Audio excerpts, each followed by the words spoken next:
Good morning. চলুন আজ আপনাদের আর একটা পদ্মের ভ্যারাইটি দেখায়। এটা হলো থাম্মো।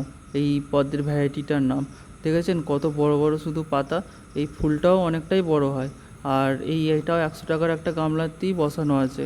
দেখবেন দুখানা কুড়ি এসছে। এই কুড়িটা হচ্ছে আপনার 4-5 দিন হয়ে গেছে। আর সেই কারণে এতটা বড় স্ট্যান্ড নিয়ে নিয়েছে। আর একটা কুড়ি আছে, সেটা ছোট।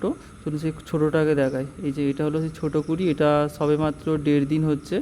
এটাও একটা বড় সাইজের পদ্ম। আপনাদের যখন পুরোপুরি পদ্মের ফুলটা ফুটে যাবে তখন সেটাও একটা ভিডিও করে দেখাবো। দেখেছেন কথা বলতে বলতে হঠাৎ করে কেমন মুষলধারে বৃষ্টি এসে গেছে।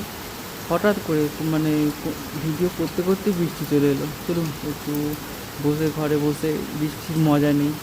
যেহেতু আজকে সানডে, ছুটির দিন, চলুন বাড়িতে বসে বৃষ্টির মজা নিই।